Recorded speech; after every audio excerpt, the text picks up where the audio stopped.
Hello, we are continuing our reading of Flora and Ulysses with Chapter 48, Banished. Clack, clack, clack. Flora stood silently. William Spiver stood silently. The squirrel typed. "Florabelle," said William Spiver. "Uh-huh," said Flora. "I wanted to make sure you were still here." "Where else would I be?" "Well, I don't know. You did say that you were moving out." "My mother wants me to leave," said Flora. "I don't know if that's exactly what she meant," said William Spiver.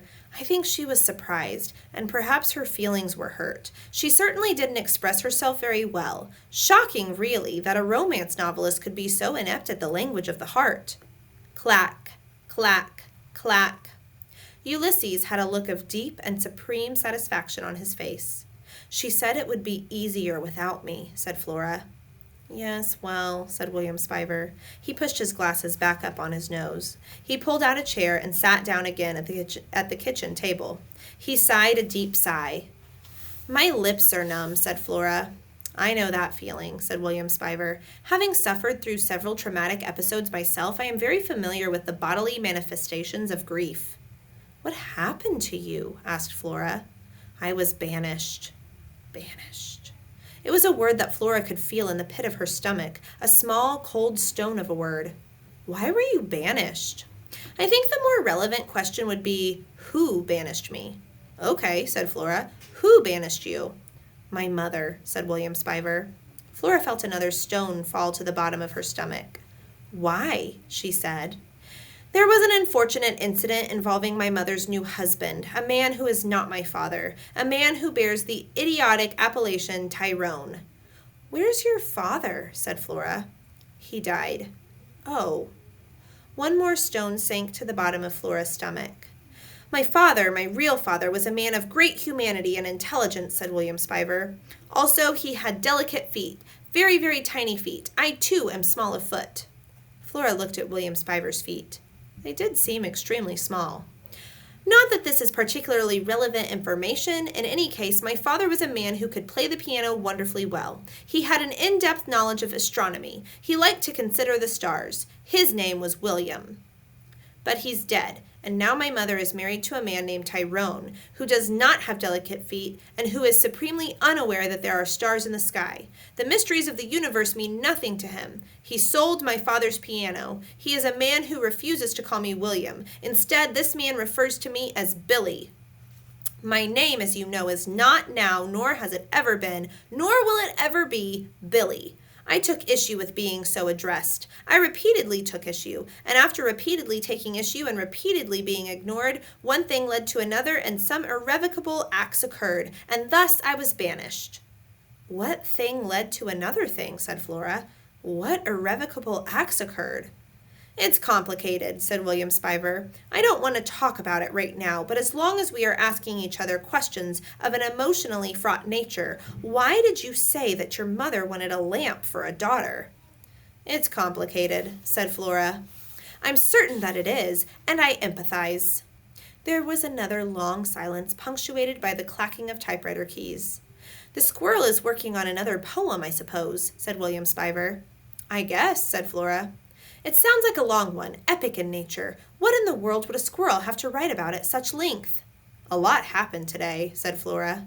It was late afternoon. The shadows of the elm and the maple in the backyard entered the kitchen and flung themselves in purple lines across the floor. Flora would miss those shadows when she moved away. She would miss the trees. She supposed she would even miss William Spiver. And then, almost as if he were reading her mind, William Spiver said, "I meant what I said. I'm here because I was looking for you. I missed you." Flora's heart, the lonely, many-armed squid of it, flipped and flailed inside of her. She opened her mouth to say that it didn't matter, not really, not now. But as usual, what she intended to say to William Spiver and what she said were two different things. The sentence Flora intended to say was, "It doesn't matter." The sentence she said was, "Have you ever heard of a place called Blundermeeson?" "Pardon me," said William Spiver. He held up his right hand. "I don't mean to alarm you, but do you smell smoke?" Flora sniffed. She did smell smoke. Now there was going to be a fire on top of everything else? For the love of Pete. Chapter 49. Good news, Florabelle. Flora's mother and father entered the kitchen together. Her mother had a cigarette in her mouth. Her mother was smoking! Her father had his arm around her mother's shoulder. This was almost as alarming as seeing her mother smoke. Her mother and father never touched anymore. "Good news, Florabelle," said her father. "Really?" said Flora. She never believed it when someone said there was good news. In her experience, when there was good news, people just said what the good news was. If there was bad news that they wanted you to believe was good news, then they said, "Good news." And if there was really bad news, they said, "Good news, Florabelle." "Your mother thinks that it would be wonderful to have the squirrel stay here," said her father. "What?" said Flora. "Here? With her? And where am I supposed to stay?" "Here," said her father, "with your mother. You and your mother and the squirrel. That's what your mother would like." Flora looked at her mother. "Mom?" she said. "I would be honored," said her mother. She took a long drag on her cigarette. Her hand was trembling. "Why are you smoking?" said Flora. "I thought you stopped smoking." "It seems like the wrong time to stop," said her mother. She squinted. "I am under a lot of pressure right now. Speaking of which, I see that the squirrel is typing on my typewriter, where I write." "He writes poetry," said William Spiver, "not fiction." "Let's just have a look-see," said Flora's mother. She walked over to the typewriter and stood looking down at Ulysses and at the words on the page.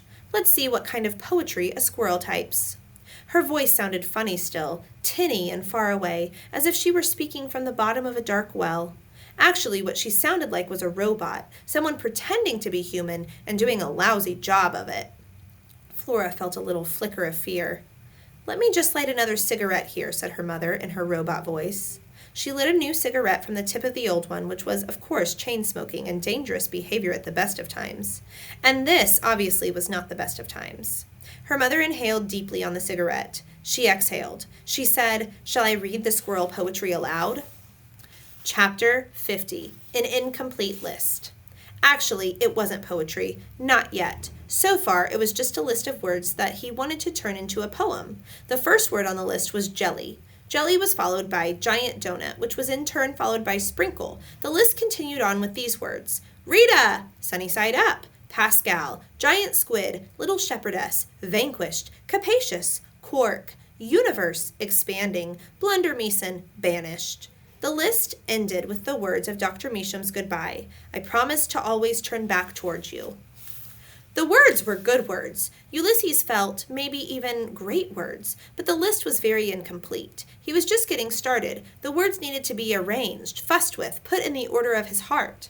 All of this is to say that when Flora's mother read the list out loud, it didn't sound terribly impressive. "Gosh, that's some swell poetry," said George Buckman.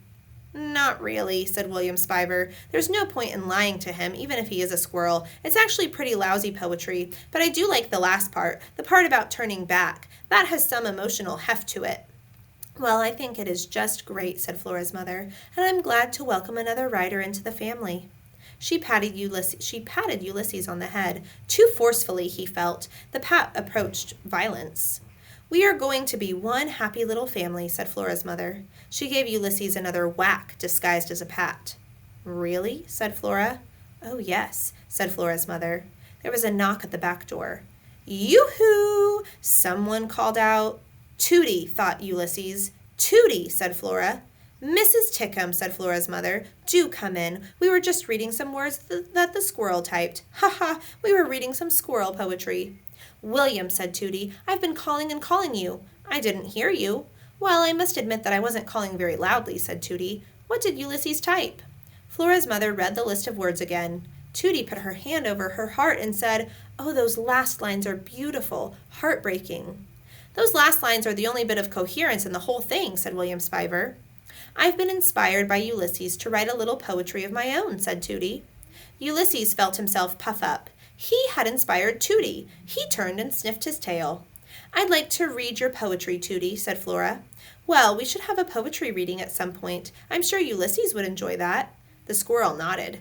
Yes, he would enjoy that. He would also enjoy a bite to eat. Dr. Meacham's jelly sandwiches had been wonderful, but that was a long time ago. He would like to eat, and he would like for Tootie to read poetry to him, and he would like to work on his own poem. Also, he would like for Flora's mother to quit pounding him on the head, which she was doing again now. "William," said Tootie, "your mother called for you." "Did she?" said William Spiver. His voice was squeaky with hope. Really? Did she ask for me to come home? Unfortunately not, said Tootie, but it's dinner time. Come home with me and eat something. Home, thought Ulysses. That's a good word, and dinner is a good word too. He turned back to the typewriter. He searched for the H.